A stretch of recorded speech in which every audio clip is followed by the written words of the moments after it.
So today I've got Miss Katie Bacon with us, and we're going to be installing a restaurant called Buzz's Roost in Carolina.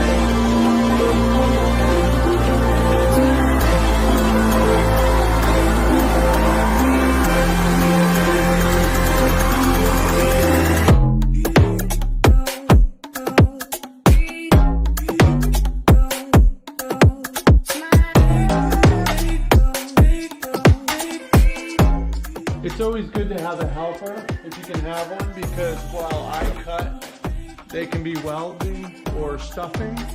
So in this process, we already have our gaskets cut. So Katie's going to be stuffing magnet. Finn's going to be on quality control. And I will be welding. So.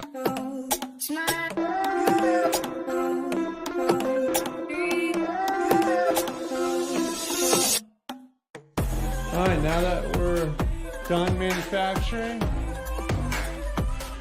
we're going to load up the gasket.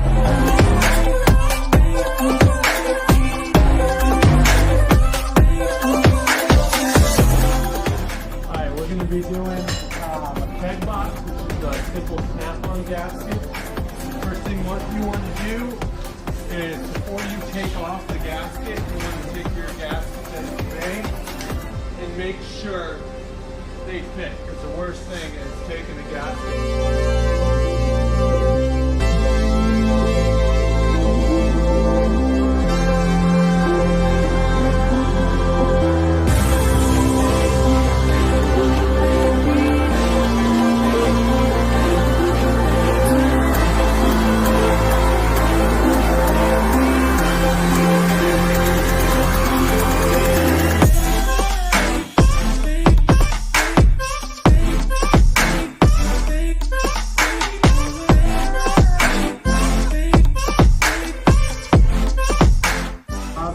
See something that I know I can easily fix. For example, this slider unit, I noticed it didn't have any pull handles. And this is because the waitresses like to jump up here and sit sometimes, and they eventually break off. So I pick up these handles at Home Depot. I think it costs like $4. And just something to make it easier for the customer and the staffing. So I do a little pre-drill.